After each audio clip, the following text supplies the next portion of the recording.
جی T V کے اسلام آباد studio میں مجاہد بلوری آپ کو خوش آمدید کہتا ہے۔ اور جناب ابھی کل تو خیر پارلیمنٹ کے سامنے تھا، اس سے پہلے میں نے سوچا کیونکہ ہمارے اساتذہ کرام یہ کہتے تھے کہ جہاں واقعہ ہو آپ کو وہاں سے رپورٹنگ کرنا چاہیے۔ سوری ٹو سے کئی بار کہتا ہوں، کچھ دوست ناراض بھی ہو جاتے ہیں، مظفر آباد گئے نہیں کہ لائن آف کنٹرول کی بات کرتے ہیں، یہ اسکرینوں پہ میں نے دیکھا کوئٹہ گئے نہیں کہ بلوچستان پتہ نہیں کیا ہو رہا ہے، اور اسی طرح سندھ نہیں گئے تو کہتے ہیں جی کہاں سے پانی ہوا۔ لیکن میری کوشش ہوتی ہے پچھلی کئی دہائی سے جب سے آواز لگا رہا ہوں اسکرین پر، اسی لیے میں کہا کہ مظفر آباد گیا، کوہالہ کے پل سے ہوتا ہوا اور پھر دریائے نیلم اور جہلم سے ہوتا ہوا کنٹرول لائن کے قریب ہی پہنچ گیا تھا، باقی تو پھر کام نہیں کر رہا تھا، اور وہاں سے بڑا بپھرتا ہوا دریائے جہلم بھی دیکھا، دریائے نیلم بھی دیکھا، اور جہاں یہ دو دریا ملتے ہیں، دو دریاب، وہاں سے جو چکوٹی کا راستہ ہے وہاں تو نہیں جا سکا، اور خود دیکھا۔ پاکستان پیپلز پارٹی کے سینیٹر ضمیر گھومر صاحب، کچھ روایتیں رہی ہیں، لوگ کہتے ہیں جی لیڈیز فرسٹ، تو سینیٹر صاحب برا نہیں مانیے گا، میں ذرا نورین حیدر سے معلوم کروں کہ جی یہ جو صورتحال ہے، پہلے تو یہ کہ یہ جو ہمارا تھا نورین جھگڑا، وہ کہتے ہیں ایک حد تک حل ہو گیا، اب ادھر سے ہندوستان آ گیا چناب کا، تو اس کے کیا اثرات پڑیں گے نورین ہم پر؟ جی السلام علیکم مجاہد صاحب، ہمیشہ کی طرح آپ نے بڑا ضروری اہم سوال کیا کہ چناب کا پانی روکنے سے، جیسے کہ ہم پچھلے پروگرام میں بھی کہہ چکے ہیں کہ خریف کی فصل کی بوائی کا ٹائم ہے، تو اس لیے اگر پانی کچھ دیر کے لیے بھی اس پہ تعطل پیدا ہوتا ہے، مکمل تو پانی نہیں روکا جا سکتا، اس کی تو کیپیسٹی نہیں ہے، مگر بغلہار ڈیم اور سلال ڈیم جو دو ڈیم ہیں، اس کے اندر ایک ڈیم کی کیپیسٹی ہے تقریباً 37 ملین ایکڑ فیٹ، اور سلال ڈیم کی کیپیسٹی، سلال ڈیم ایک پرانا ڈیم ہے، بہت پرانا، 70 کی دہائی کا وہ ڈیم ہے، اس کی بھی 70 ملین ایکڑ فیٹ کیپیسٹی ہے۔ کچھ دیر کے لیے وہ پانی روک کے سپل ویز بند کر کے اس میں تعطل پیدا کر سکتے ہیں، پر اس سے زیادہ اس وقت خطرے کی بات یہ ہے کہ اگر وہ کچھ دیر کے لیے پانی کو سٹور کر لیتے ہیں اور اس کے بعد سپل ویز کھولتے ہیں تو خشک سالی کی بجائے میں یہ سمجھتی ہوں سیلاب کا خطرہ زیادہ ہے۔ تو بے وقت پانی اگر وہ سپل ویز سے ایک دم چھوڑتے ہیں اپنا سٹور شدہ پانی، کیونکہ چھوڑنا تو پڑے گا ورنہ تو آپ کا واٹر انفراسٹرکچر بیراج ہو یا ڈیم ہو یا ہائیڈرو پاور ہو، کوئی بھی ہو، وہ خطرے میں آ جاتا ہے، اس کے اوپر وہ پانی کا پریشر اتنا ودسٹینڈ تو نہیں کر سکتا۔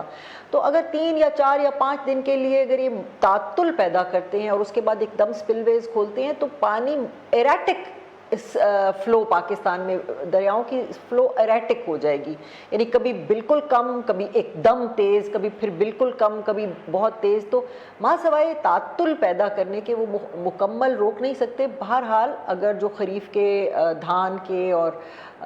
اس کے کپاس کے کاشتکار ہیں وہ یقیناً اس چیز سے متاثر ہوں گے، اور کیونکہ اس وقت بالکل ایکٹیو ٹائم ہے یہ گندم اس کی کٹائی کے بعد، خریف کی جو فصلیں ہیں جن میں دھان اور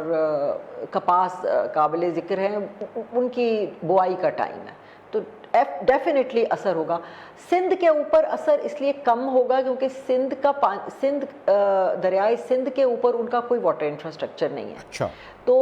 اس وجہ سے سندھ کا پانی تو اسی طرح بہہ رہا ہے، سندھ کو وہ بہت بڑا مائٹی ریور ہے، اس کے اوپر کوئی ان کا انفراسٹرکچر قابل ذکر انفراسٹرکچر نہیں ہے، اور سندھ کا پانی ڈائریکٹلی پاکستان، بالکل انڈیا کو چھوتا ہوا، پاکستان کے ساؤتھ پنجاب کے حصے کو ٹچ کرتا ہوا، اور پھر ساتھ ہی صوبہ سندھ میں داخل ہو جاتا ہے۔ سندھ کا بڑا چناب اور جہلم جو ہے اس کے اوپر واٹر انفراسٹرکچر ان کا، اری کے مقام پہ جہلم دریا کے اوپر انفراسٹرکچر ہے، اور چناب کے اوپر تو آپ نے جیسے دیکھا ہے یہ بغلہار اور سلال 2 ڈیم ہیں، اور جو نیلم دریا آپ دیکھ کے آئے ہیں اس پہ کشن گنگا واٹر ورکس ہیں جو کہ بجلی بناتے ہیں، اور وہ مظفر آباد اور نیلم سے کوئی 80 کلومیٹر پہلے انڈیا میں ہے، تو یہ 3 جو ہیں وہ پاکستان کا پانی کنٹرول کرنے کے لیے استعمال ہوتے رہے ہیں اور ہو سکتے ہیں، کبھی پانی چھوڑ دیا، کبھی روک لیا کچھ دیر کے لیے، باقی دریائے سندھ کا وہ کچھ نہیں کر سکتے۔ ٹھیک ہے نورین، یہاں تک آپ آئی ہیں، بیرسٹر صاحب آپ سے تو خیر میں نے کہا کچھ استفادہ پہلے حاصل کرتا رہا ہوں، ہاں آپ تو ہم اس وقت جب آپ سے گفتگو ہو رہی تھی تو پنجاب اور سندھ کے درمیان خاص طور چولستان میں جو نہریں نکالنا چاہ رہے تھے، آپ لوگ کا دعویٰ ہے کہ جی خوشروی سے مسئلہ ہو گیا ہے، لیکن کچھ لوگوں کا خیال ہے کہ نہیں ہوا. لیکن یہ جو سندھ طاس معاہدہ جس کو وہ یک طرفہ طور پر جبکہ کہا یہ جاتا ہے کہ عالمی بینک نے بھی اس میں ایک فریق ہے،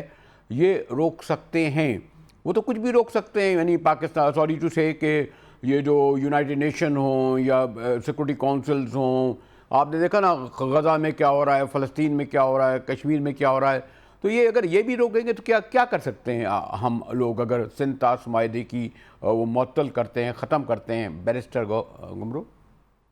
یہ تو دیکھیے اس میں ایک تو کلاس ہے آربیٹریشن کی کہ وہ آربیٹریٹر مقرر کر سکتے ہیں، لیکن انہوں نے کیونکہ جو ہے وہ ٹریٹی کو سسپینڈ کیا ہے اور اس کو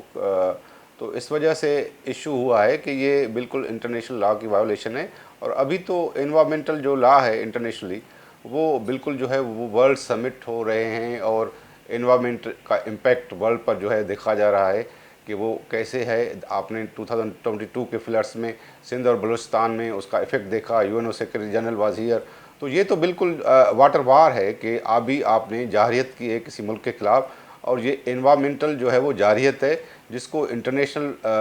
ورلڈ کو اسی طرح سے دیکھنا چاہیے کہ آپ جو ہے وہ انوائرمنٹل میئرز کے ذریعے کسی ملک کے پانی کو یا کسی ملک کے ریسورسز کو کیسے ڈسٹرب کر سکتے ہیں. تو میرے خیال میں تو یہ انٹرنیشنل اسپیکٹ ہے اس کو یونو بھی ٹیک اپ کرے گا، اس کو انٹرنیشنل کورٹس بھی کریں گی، اور ہمارے یہاں جو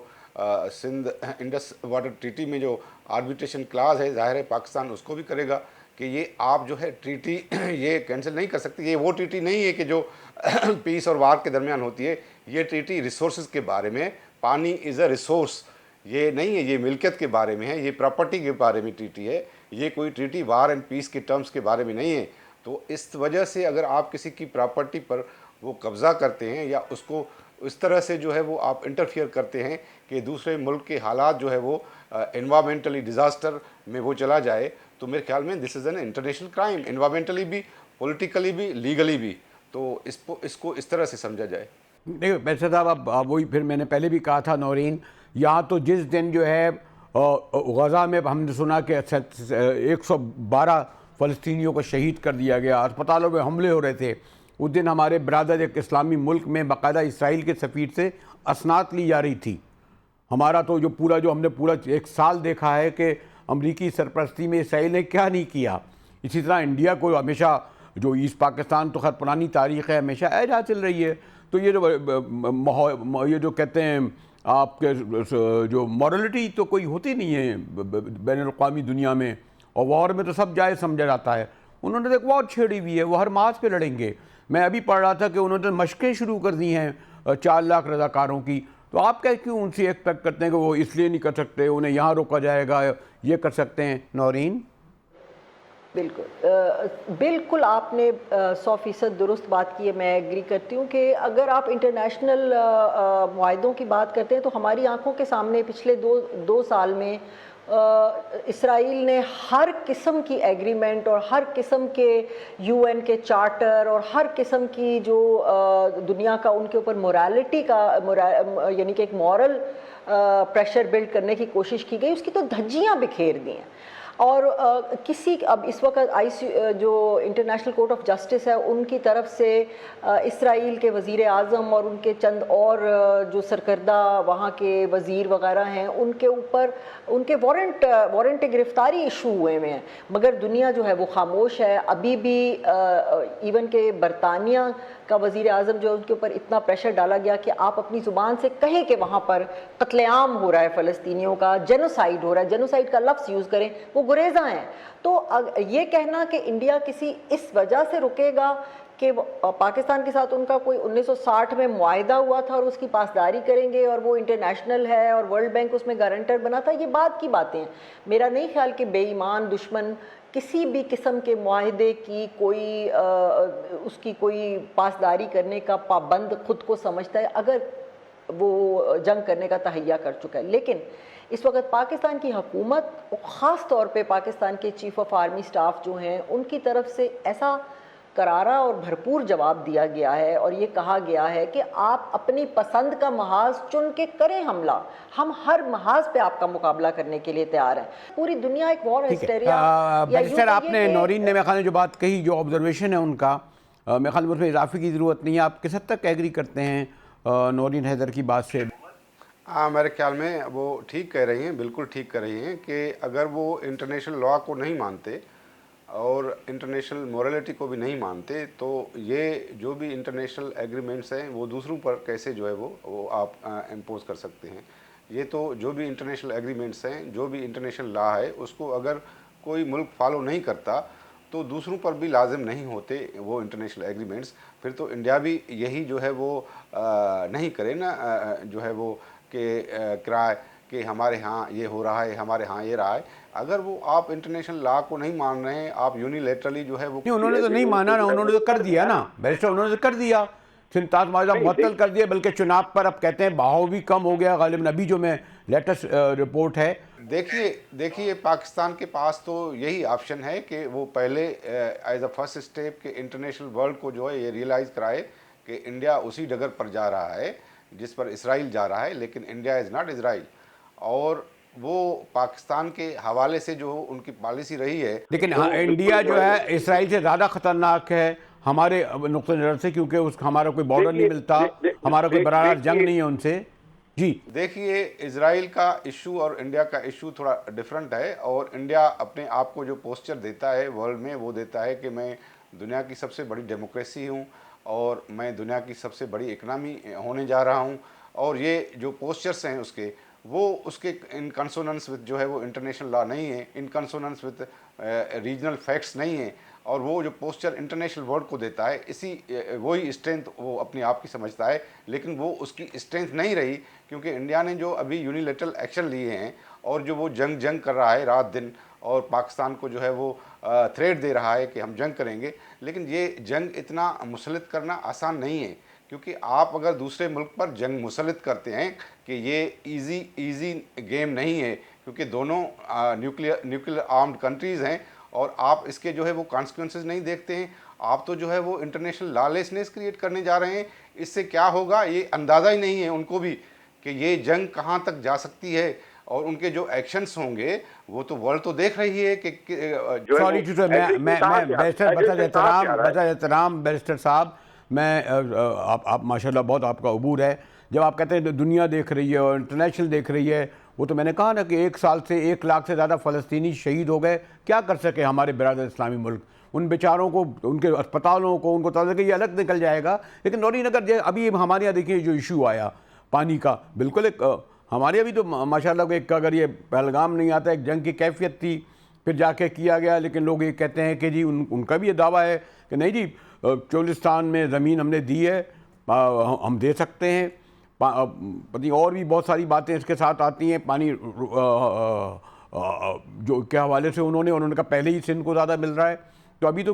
ہفتے 15 دن پہلے تو ہم اپنے میں معاملے میں الجھے ہوئے تھے، جب میں نے آپ سے بات کی تھی نورین، تو یہ ایشو جب ملکوں کے درمیان ہوگا تو بہت بڑا ہوگا نورین حیدر، ابھی جب صوبوں کے درمیان ہونے لگا تو کتنا خطرناک ہو گیا تھا۔ جی بالکل آپ درست کہہ رہے ہیں، لیکن یہ کوئی پہلے 2 ملک نہیں ہیں جن کا پانی کے اوپر تنازع ہوا ہے۔ دنیا میں بہت سارے ممالک ایسے ہیں جو دریاؤں کو شیئر کرتے ہیں، مثلاً دریائے نیل جو دنیا کا سب سے لمبا طویل دریا ہے وہ 10 ملکوں میں سے گزرتا ہے، اور 10 ملکوں میں سے گزر کے وہ پھر ڈیلٹا اپنا مصر میں بناتا ہے اور پھر وہ میڈیٹرینین میں مرج ہو جاتا ہے، تو ان کے درمیان اکثر جو ہمسایہ ممالک ہیں ان میں دریائے نیل کے پانیوں پر تنازع رہتا ہے، اور یہ گاہے گاہے اس میں کبھی وہ تنازع ڈائی ڈاؤن ہو جاتا ہے، کبھی پھر اٹھ کھڑا ہوتا ہے، کبھی کوئی ملک اس کے اوپر بنا لیتا ہے، اسی طرح بہت میکونگ ریور کے اوپر بہت ساری دیر یہ ملکوں کے درمیان تنازع رہا۔ اب پاکستان اور انڈیا چونکہ آپس میں متحارب اور دشمن ایک دوسرے کو اپنا قرار دیتے ہیں، انفارچونیٹ بات یہ ہے، ورنہ پانی ملکوں میں سے گزرا ہی کرتے ہیں، اور بہت بڑے بڑے دریا جو ہیں وہ کئی ممالک میں سے گزرتے ہیں، یہ کوئی لڑائی کی بات ہونی نہیں چاہیے، کیونکہ یہ کوئی طے شدہ بات تو نہیں کہ جہاں سے ملک کی سرحد شروع ہو گئی وہاں سے دریا شروع ہوگا، جہاں کسی ملک کی سرحد ختم ہوگی وہاں دریا ختم ہو جائے گا. دریاؤں کی تو کوئی سرحد نہیں ہے, وہ تو اپنی سرحد اور اپنے راستے خود بناتے ہیں. تو اب جو یہ بات بار بار کہی جا رہی ہے کہ اگر وہ روک لیں گے تو ہم کیا کریں گے, میرا خیال ہے کہ پاکستان کے جو ڈیفنس منسٹر ہیں خواجہ آصف صاحب, وہ اس کا مدلل جواب دے چکے ہیں, اور انہوں نے بالکل بغیر کسی لگی لپٹی کے یہ کہا ہے کہ ہمارے پاس سوائے اس کے اور کوئی چارہ نہیں, کہ اگر یہ چیز جاری رہتی ہے اور پانی کو وہ ڈائیورٹ کرنے کی کوشش کرتے ہیں تو ان سٹرکچرز کو ڈسٹروائے کرنے کا آپشن ہمارے پاس ہے, ہم اس کو ایکٹ آف وار سمجھیں گے. انحصار اور دار و مدار ہی ایگریکلچر اور اریگیشن کے ساتھ جڑا ہوا ہے. اگر وہ کچھ دنوں میں یا ہفتوں میں یا مہینوں تک بھی وہ بات چلتی ہے تو یہاں تو پاکستان کا تو وہ اتنا نورین بات آ گئی, بلکہ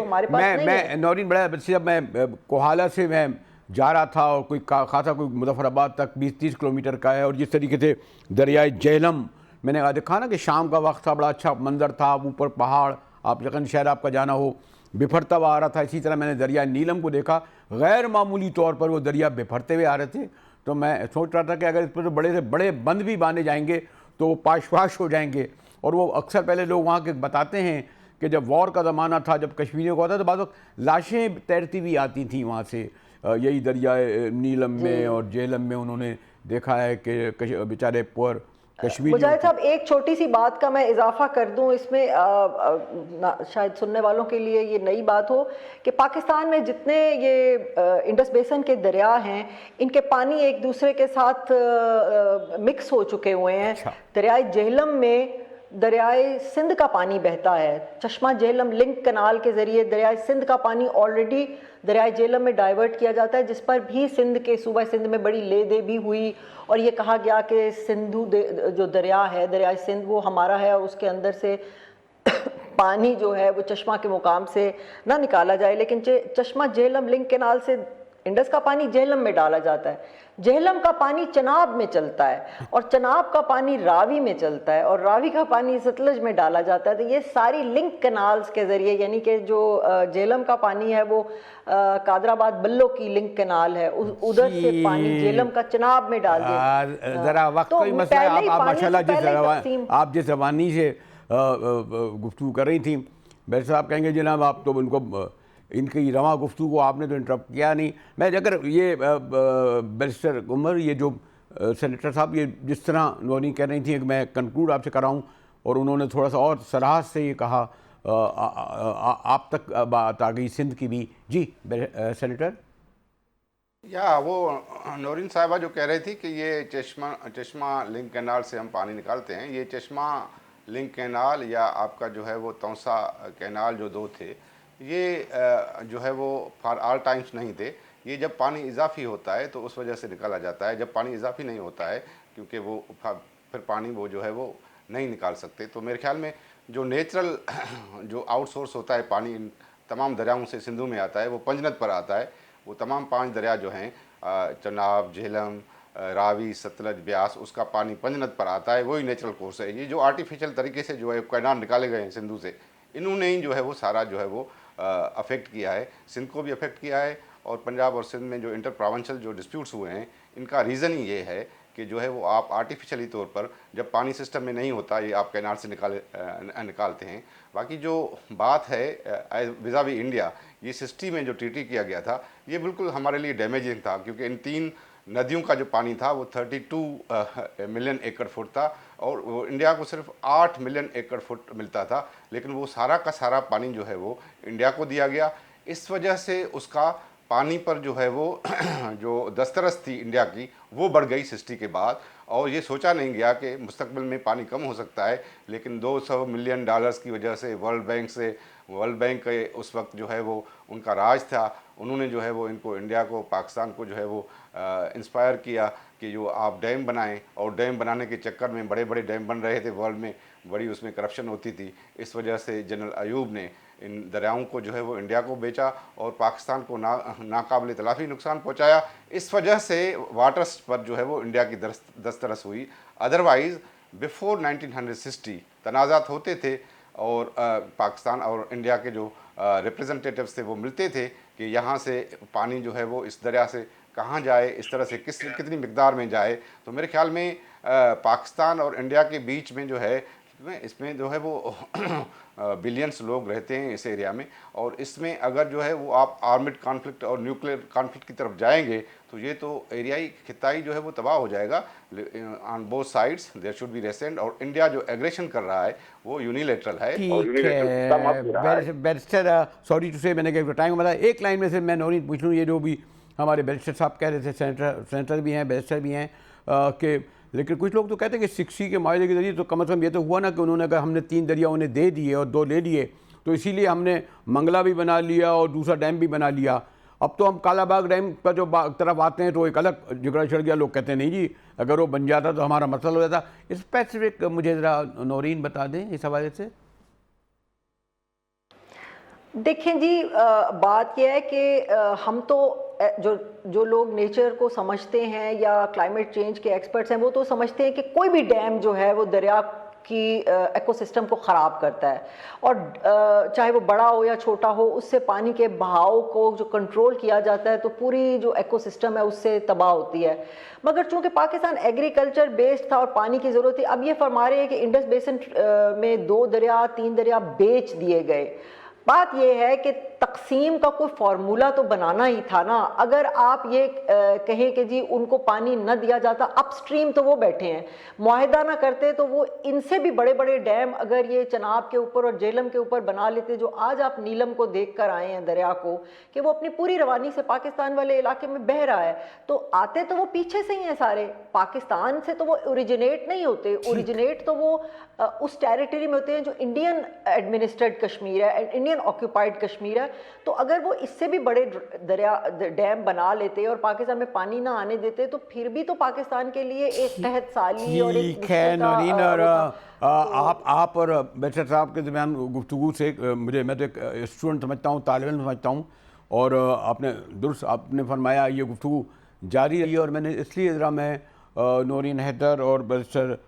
سینیٹر گمر کی بات کو انجوائے کر رہا تھا کہ ان دریاؤں کو جو اس علاقے سے آ رہے تھے، یعنی مقبوضہ کشمیر سے ہمارے کشمیر میں داخل ہو رہے تھے، اور بالکل میں نے کہا نا کہ چند قدم کے فاصلے پر بلکہ چند ہاتھوں کے فاصلے پر اس پانی کو میں چھونے کے قریب تھا، جو بپھرتے ہوئے ہندوستان سے آ رہے تھے، اور اس پر بند نہیں باندھا جا سکتا، اسے روکا نہیں جا سکتا. غالباً یہ ایک اور جو دھمکی دے رہا ہے دہلی سرکار، اس میں سے ایک یہ بھی ہے کہ ہم آپ کا پانی روک دیں گے. اس پر مزید گفتگو ہو سکتی ہے، لیکن ذرا چلتے ہیں کہ ہندوستان کے بارے میں کہا جا رہا ہے کہ جی اس نے جنگی مشقیں کی شروع کر دی ہیں، یعنی مصنوعی جنگیں شنگیں. ہمارے ساتھ رہیے گا، ملتے ہیں بریک کے بعد.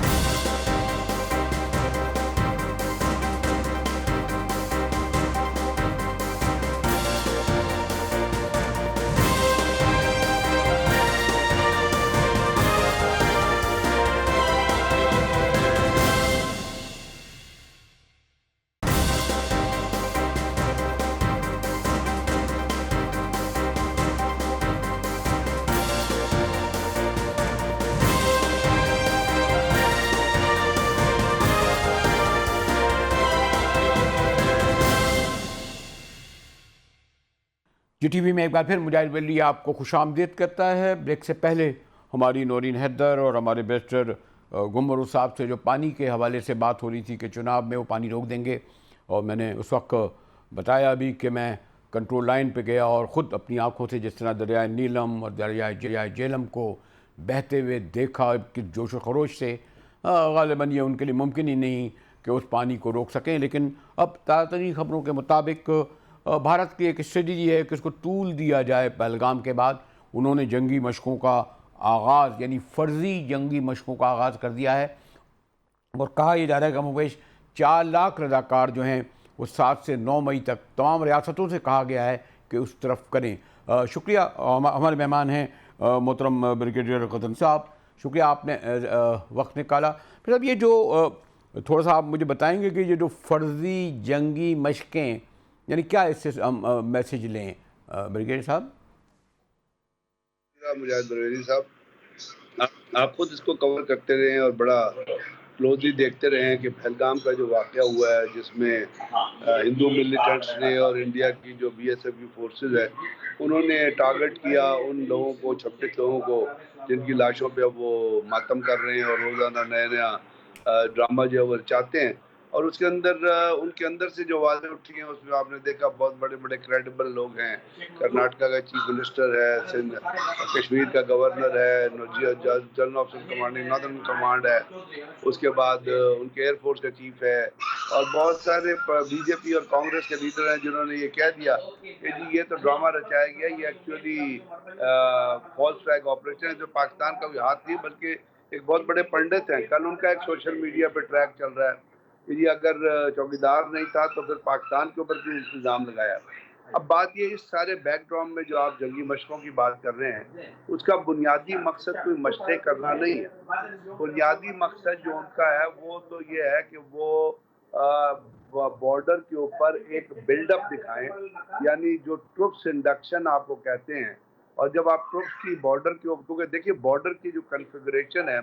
آپ لائن آف کنٹرول پہ آپ نے دیکھا ہوگا کہ وہاں پہ اسٹیٹک ڈپلائمنٹ ہے, اور اسی طرح انٹرنیشنل بارڈر پہ بھی جو ہے ڈپلائمنٹ رہتی ہے. انٹرنیشنل بارڈر پہ رینجر کی ڈپلائمنٹ ہے. لائن آف کنٹرول پہ زیادہ پاکستان کی آرم فورسز اور پاکستان کی آرمی اور مجاہد بٹالینز ہوتی ہیں جن کی ڈپلائمنٹ ہے. اس طرح انڈیا کی طرف زیادہ تر ڈپلائمنٹ جو ہے وہ بی ایس ایف کی ہے, اور جو ان کے ایکٹیو بریگیڈز ہیں, جیسے اگر آپ جموں والی سائڈ پہ جائیں تو وہاں پہ 10 ڈویژن ہے, اور 10 ڈویژن کی 3 بریگیڈز ہیں جو راجوری تک ڈپلائڈ ہیں, پھر راجوری میں 25 بریگیڈ آ جاتا ہے. تو اس کے اوپر جو لائن آف کنٹرول پہ جو لوگ ڈپلائڈ ہیں ان کے اندر وہ ایڈیشنل انڈکشن جو ہے اس کی رپورٹس آ رہی ہیں, اور وہ رپورٹ جو ہے اس کی موومنٹ جو ہے وہ بارڈر تک آپ کو ہوتی نظر آ رہی ہیں. تو اس کو انہوں نے مشقوں کا نام دیا. اصل میں تو یہ انٹینٹ ہے, انٹینشن ہے, ایک اوفینسو انٹینشن ہے جس کے اوپر بھارت نے پہلے بھی ایک جو پالیسی بنائی تھی وہ آپ نے اس کے اوپر نظر بہت بارہا دوڑائی ہے. وہ یہ تھی کہ وہ بارڈر کے اوپر لائن آف کنٹرول کے اوپر ایک لمیٹڈ آپ یہ کہہ لیں کہ 0.7 کلومیٹر سے کوئی 2 کلومیٹر تک ان کی یہ پالیسی ہے کہ وہ انگریس کریں اور وہاں جا کے وہ قبضہ کر لیں یا کوئی وہ ایک آپریشن کریں. پھر بریگیڈ صاحب ایک اور پہلو سے اگر آپ مجھے اجازت دیں, ماشاءاللہ آپ تو اتھارٹی ہیں, بڑی گہری نظر رکھتے ہیں, اور ایک بار میں نے پہلے بھی یہ کہا تھا کہ بھارت کی ایک حکمت عملی یہ بھی ہوتی ہے, ہم نے خاص طور پر ایسٹ پاکستان میں دیکھا کہ ان کے جو جنرل مانک شاہ تھے, جب ان کی پرائم منسٹر نے بلا کر اس کو کہا کہ are you ready for war, تو انہوں نے ان کو کہا کہ میڈم مجھے ہمیں وقت چاہیے, اور انہوں نے پھر کوئی 8 سے لے کر 9 ماہ کھینچے. تو یعنی یہ جو سب اقدامات ہو رہے ہیں وہ اس کو طول دینا چاہتے ہیں. ان کا خیال یہ کہ پاکستان چھوٹا ملک ہے, اس کی اکانومی, اس کے مسائل, پولرائزیشن, پریشر, تو یہ تو یعنی پہلگام کے واقعے کو اب پہلے تو ہم 24 گھنٹے اور 36 گھنٹے کہہ رہے تھے, لیکن یہ آپ نہیں سمجھتے کہ اس کو ذرا طویل کھینچنا چاہ رہے ہیں تاکہ ہمیں جی بریگیڈیئر صاحب. بات آپ کی ٹھیک ہے, وہ طویل تو وہ بڑے عرصے سے کھینچ رہے ہیں. یعنی ان کی ایک آپ نے یاد کیا ہوگا ایک ان کی ڈاکٹرین تھی جس کے اندر وہ پاکستان کی فورسز کو انگیج رکھا جاتے تھے, جس کا نام انہیں 2.5 فرنٹ وار دیا تھا. اور 2.5 فرنٹ وار کا مطلب یہ تھا کہ اکنامکلی اسٹریچ کرو, ملیٹریلی اسٹریچ کرو, اور ہاف جو تھا وہی تھا کہ لمیٹڈ قسم کے تھریٹس جو ہیں وہ پاکستان کے اوپر پھینکتے رہیں. جو آپ نے ماضی میں دیکھا وہ پھینکتے رہیں, ابھی وہ یہی کر رہے ہیں. اور اس میں صاف ظاہر ہے ابھی تک ہماری طرف سے میں یہ بتاؤں گا آپ کو کہ ہم نے ہماری طرف سے جو انڈکشن ہے بارڈر کے اوپر, یا کیونکہ خرچہ کہاں پہ ہوتا ہے, خرچہ وہ اس وقت ہوتا ہے جب آپ ٹروپس کی موومنٹ کرتے ہیں, ان کو فارورڈ ڈسپلیسمنٹ کرتے ہیں ان کی. تو پاکستان نے اسی پالیسی کے تحت بہت سارے ایسے لوکیشنز ہیں جو بارڈر سے 10, 15, 14, 20, 25, 40, 45 یعنی ریچیبل لمٹس پہ آپ نے اپنی یونٹوں کو پلیس کر دیا ہے, جس میں انفینٹری یونٹ بھی ہیں, آرمر یونٹ بھی ہیں, آرٹلری یونٹ بھی ہیں. اور آج کل آپ کو پتہ ہے اسٹینڈ آف کا ٹائم ہے, اسٹینڈ آف ویپنس کا ٹائم ہے کہ آپ یہ اگر ایک میزائل کی ایک آرٹلری کے گولے کی 100 یا 200 کلومیٹر رینج ہے, یا اس کی 1500 کلومیٹر 1500 میٹر رینج ہے, تو آپ اس کو بارڈر سے پیچھے ڈپلوائے کریں اور فائر کریں. تو اس میں یہ چیزیں کافی حد تک کور اپ ہو چکی ہیں. ہاں جب ایک ماس انڈکشن ہوتی ہے, جیسے آپ نے وہ ماس انڈکشن دیکھی تھی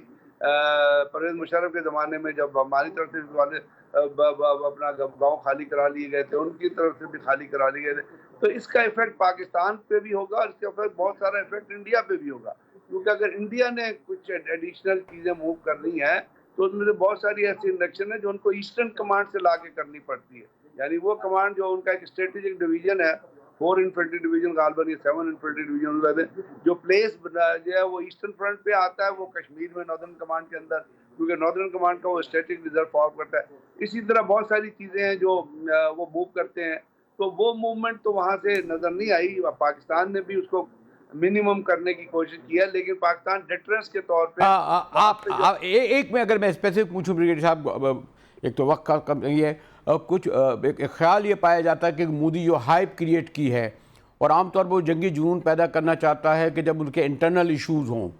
خاص طور پر الیکشن, اور ابھی بھی وہ زیادہ تر لوگ ایک خیال یہی پایا جاتا ہے کیونکہ بہار جو دوسرا بڑا صوبہ ہے وہاں الیکشن ہونے جا رہے ہیں, تو اس کا یعنی ٹھیک ہے وہ جنگ کرنا وہ نہیں,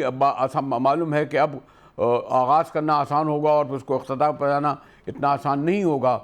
تو کیا مودی سے ہم کسی ایڈونچر, کسی مہم جوئی کی توقع رکھیں؟ جی 100% آئی ایم اسٹل کنوینسڈ, اور میں آپ کو بتا رہا ہوں کہ وہ کوئی نہ کوئی اس قسم کی بیوقوفی ضرور کرے گا. لیکن میرا خیال ہے کہ یہ تو نہیں کہ میں نے لائن آف کنٹرول کا تو دیکھا اپنے خاص طور پر دریائے نیلم والا, وہ تو 40-50 کلومیٹر تک دریا اور پہاڑ ہیں, وہاں تک تو شاید وہ ان کی 10,000-20,000 فوجیں بھی آ کر کچھ نہیں کر سکتی. زیادہ تر غالباً سیالکوٹ والا جو بارڈر ہے پہلے بھی وہیں سے وہ آئے تھے, یہ زیادہ سینسیٹیو ہیں غالباً. جی نہیں مجاہد صاحب, لائن آف کنٹرول جو ہے نا وہ آپ کو پتہ ہے کہ ابیال ڈوگر سے شروع ہو کے وہ اوپر تک جاتی ہے, توبٹ تک جاتی ہے کیل سے اوپر, اور اس لائن آف کنٹرول دریا, تو آپ ایک نیلم دریا کا ذکر کر رہے ہیں نا, تو نیلم دریا کے پار جو ہے پاکستانی پوسٹ ڈپلائڈ ہیں, انڈین بھی پوسٹ ڈپلائڈ ہیں. بہت ساری ولنریبل اسپاٹس ہیں, بہت ساری جگہ ہیں جہاں ہم ولنریبل ہیں, اور بہت ساری ایسی جگہیں ہیں جہاں انڈین ولنریبل ہیں. یعنی ایسی بھی جگہیں ہیں جہاں پہ دریا کے پار انڈیا کی ایک پوسٹ ہے. اب دریا توی دیکھیں, توی نڈال اپنا یہ جو اپنا چکپنڈا سیکٹر آتا ہے وہاں پہ انڈیا کی پوسٹ ہے جو توی کے ہمارے بینک کے اوپر ہے. اب وہ توی کراس کرنا پڑتا ہے ان کو اس پوسٹ کو سپلائی کرنے کے لیے. اسی طرح بہت ساری, میں نام نہیں لینا چاہتا, لیکن بہت ساری ہماری پوسٹیں ہیں جو ولنریبل ہو جاتی ہیں جہاں پہ تو وہ چیزیں. سوری بریگیڈیئر صاحب, بیکاز سوری مجھے کیمرے کے پیچھے سے گیا ٹائم, لیکن گفتگو سے اندازہ ہوا. اور بریگیڈیئر صاحب کا تو یہ کہنا تھا کہ مودی سے بالکل آپ کوئی توقع نہ رکھیں, وہ اپنے ایجنڈے کی خاطر اپنے سرکار کو بچانے کے لیے بڑے سے بڑا اقدام کر سکتا ہے. اسلام آباد اسٹوڈیو سے مجاہد بریلوی کو اجازت دیجیے.